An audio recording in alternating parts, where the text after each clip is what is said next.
In the heart of the African wilderness, something ancient stirs. When a brash young cavalier is invited to the remote castle of the wealthy Don Vincenti, the young narrator expects exotic luxury and excess. What he finds instead is murder, madness, and a terror that stalks by moonlight. As night descends and the surrounding jungle appears to draw in, guests begin to die in grisly fashion, and whispers of a cursed beast echo along the castle's endless corridors. In this dark and fevered tale, Robert E. Howard weaves unique elements of horror, mystery, and adventure into a bold and disquieting story of man's inhumanity and the nature of primal fear.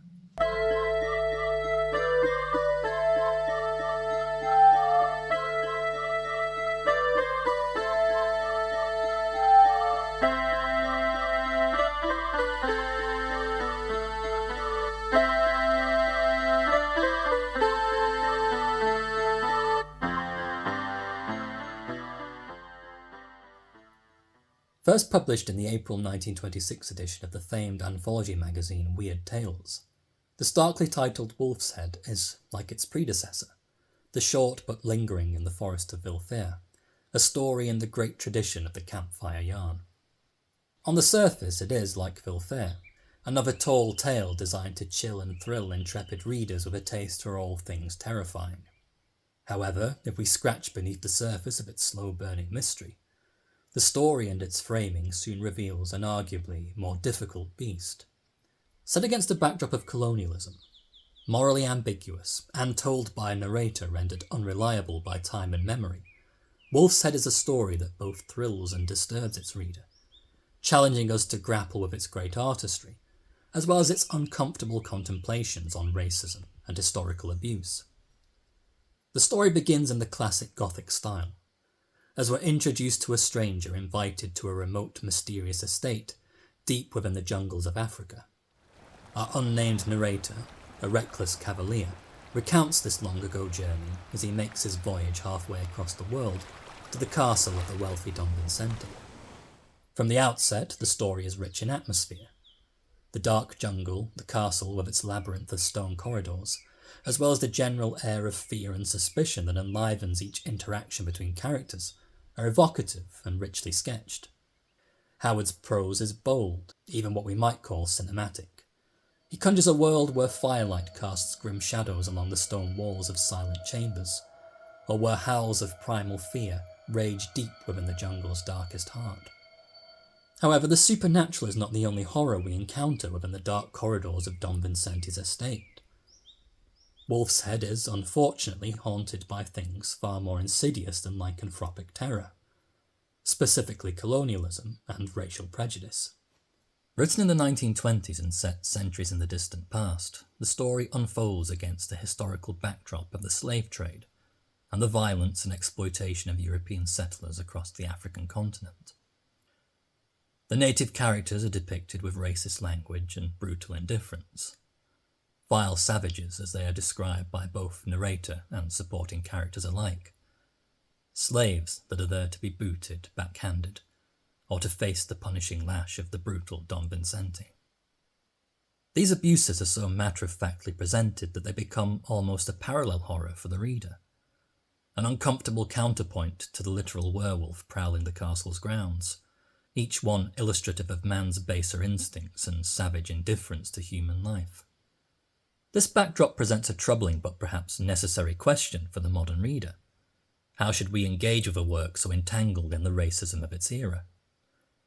Is Wolfshead in actuality a racist work, or is it a work about racism? And is it not more honest, perhaps even more historically responsible, for Howard to show us the pitiless cruelties of the slave trade undistorted, rather than to soften its cruelties for the sake of our enlightened sensibilities? It's tempting to draw a cinematic example here between a work like D.W. Griffith's 1915 film, The Birth of a Nation, which actively promotes white supremacist ideology, and a work like John Ford's 1956 classic, The Searchers, in which an actively racist character with racist ideals must grapple with his own prejudices as one of the film's central themes. The Birth of a Nation is unquestionably a racist film, whereas The Searchers, for me at least, is a film about racism. Wolfshead, however, complicates this binary. It does not explicitly challenge the worldview of its time, but neither does it romanticize the brutality of the past. Instead, it depicts it, grimly, unflinchingly, which leaves us with the uncomfortable task of interpreting Howard's true intent. While these criticisms certainly stand, what cannot be denied, however, is Howard's skill as a storyteller. Wolfshead may be uneven at times, but it's never boring. The narrative blends horror and mystery, betrayal and uprising, and even a budding friendship between the narrator and the doomed character de Montour of Normandy.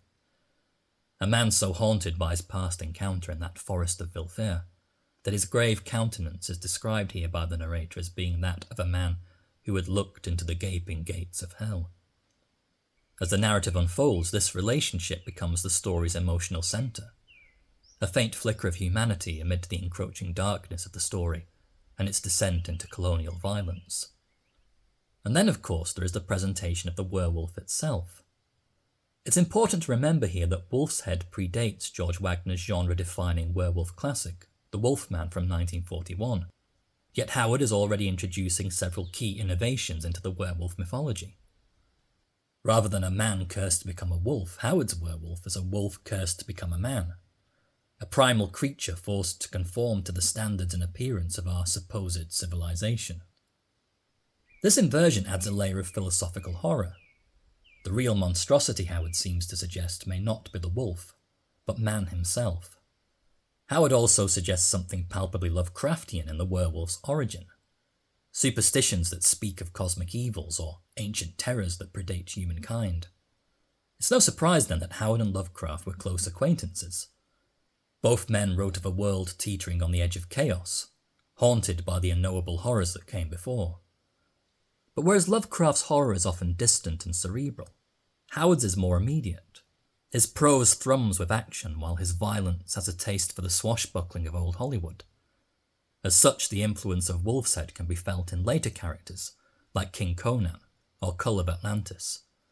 Men of action battling not just monsters, but primitive civilizations in decline. That said, the story is not without flaws. The conspiracy subplot, hinted at throughout, lacks sufficient development given the story's short length. Likewise, the final confrontation, though it adds a moment of reflection, even redemption to the arc of its characters, is resolved far too easily.